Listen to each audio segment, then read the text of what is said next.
Hi friends, welcome to with you Sivaram channel. இன்றைக்கி வந்து பார்த்திங்கன்னா காலிஃப்ளவர் கிரேவி தான் எப்படி செய்கிறதுன்னு பார்க்க போகிறோம். ஸோ இது வந்து நல்லா டேஸ்ட்டாக இருக்கும். சாதம், சப்பாத்தி, ரொட்டி, தோசை இது கூடலாம் வச்சு சாப்பிட்றதுக்கு ரொம்ப ரொம்ப சூப்பராக இருக்கும். காலிஃப்ளவர் வாங்கினீங்கன்னா இந்த மாதிரி ஒரு முறை செஞ்சு பாருங்கள். ஸோ வீடியோவை ஸ்கிப் பண்ணாமல் பாருங்கள். அப்போ தான் நான் சொல்லியிருக்க எல்லா ஸ்டெப்பும் கடைசி வரைக்கும் தெரியும்.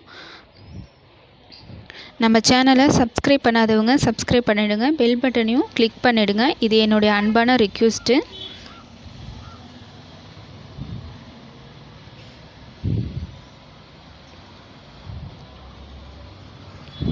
வாங்க எப்படி செய்கிறதுன்னு பார்க்கலாம். ஃபஸ்ட்டு ஒரு 1/2 கிலோ காலிஃப்ளவர் எடுத்திருக்கேன். இதை வந்து இந்த மாதிரி சைஸுக்கு கட் பண்ணி எடுத்துக்கோங்க.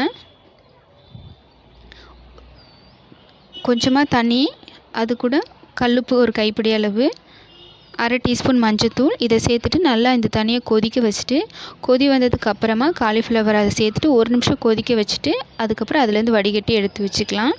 இப்போ ஒரு கடாயை சூடுபடுத்திட்டு 2 டீஸ்பூன் ஆயில் சேர்த்துக்கலாம்.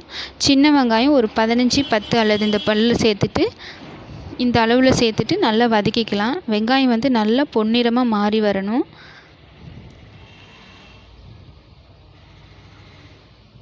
இப்போ நல்லா வெங்காயம் வந்து வதங்கிடுச்சு. இதை வந்து ஒரு மிக்ஸி ஜாருக்கு மாற்றிடலாம்.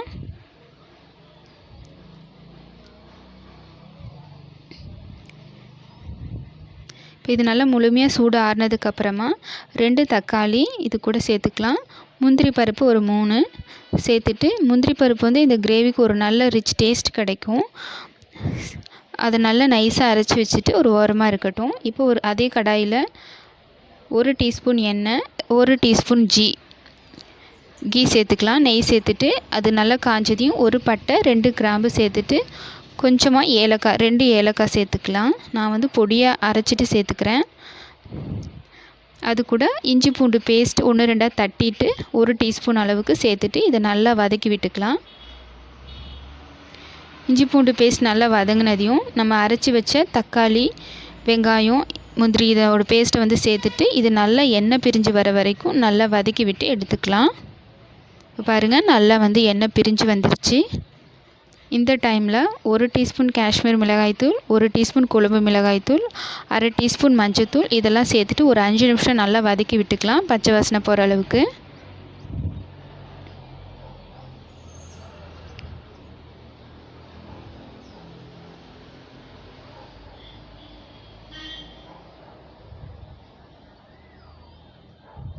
இப்போ நல்லா பச்சை வாசனைலாம் போயிடுச்சு. 5 நிமிஷம் நல்லா வதக்கியாச்சு. இந்த டைமில் நம்ம காலிஃப்ளவரை சேர்த்துக்கலாம்.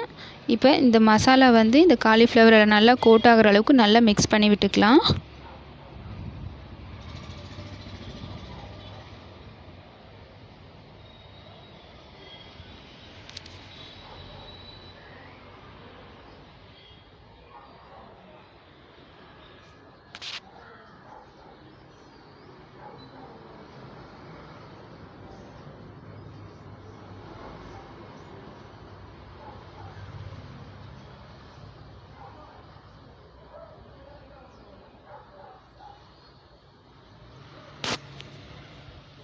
இப்போ பார்த்திங்கன்னா நல்லா கலந்து விட்டாச்சு. இப்போ தேவையான அளவு தண்ணி சேர்த்துக்கலாம். உங்களுக்கு கிரேவி என்ன நல்லா திக்காக வேணும் அப்படின்னா தண்ணி குறைவாக சேர்த்துக்கோங்க.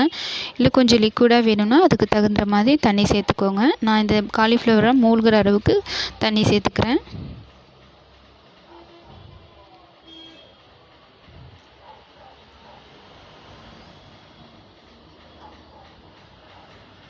இப்போ தண்ணி உப்பு பார்த்துட்டு உப்பு குறைவாக இருந்தால் சேர்த்துக்கோங்க.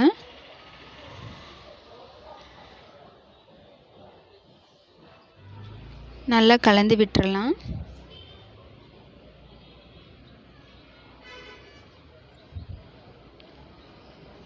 இப்போ வந்து இதை ஒரு 10 நிமிஷம் நல்லா கொதிக்க வச்சுக்கலாம். நல்லா எண்ணெயெல்லாம் பிரிஞ்சு வர அளவுக்கு உங்களுக்கு கிரேவி வந்து எந்த அளவுக்கு திக்காக வேணுமோ அந்த அளவுக்கு நல்லா திக்காக கொதிக்க வச்சுட்டு ஸ்டவ்வை வந்து ஆஃப் பண்ணிடலாம். இப்போ பாருங்கள், எனக்கு இந்த கன்சிஸ்டன்சி போதுமானது. நல்லா சைடுலலாம் நல்லா எண்ணெய் பிரிஞ்சு வந்திருக்கு. ஸோ நான் ஒரு 10 நிமிஷம் கொதிக்க வச்சுருக்கேன். இப்போ இந்த டைமில் ஸ்டவ் ஆஃப் பண்ணிவிட்டு ஒரு கைப்பிடி அளவு கொத்தமல்லி தழை சேர்த்துட்டு நல்லா கலந்து விட்டுறலாம்.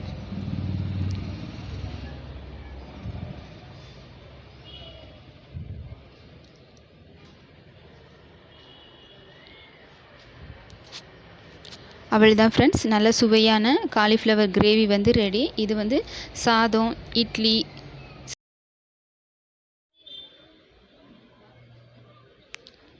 நல்ல சுவையான காலிஃப்ளவர் கிரேவி வந்து ரெடி. இது வந்து சாதம், சப்பாத்தி, ரொட்டி, தோசை இது கூடலாம் வச்சு சாப்பிட்றதுக்கு ரொம்ப ரொம்ப சூப்பராக இருக்கும். ஸோ இந்த மாதிரி ஒரு முறை நீங்கள் ட்ரை பண்ணி பாருங்கள். நீங்கள் ட்ரை பண்ணி பார்த்துட்டு எப்படி இருக்குது அப்படிங்கிறத கமெண்ட் பண்ணுங்கள்.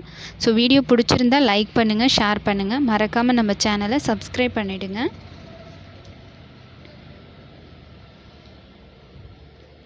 உங்களுக்கு கிரேவி வந்து இன்னும் திக்காக பெரட்னாப்பில் வேணும் அப்படின்னா இன்னும் ஒரு 10 நிமிஷம் 5 நிமிஷம் கூட கொதிக்க வச்சுக்கலாம்.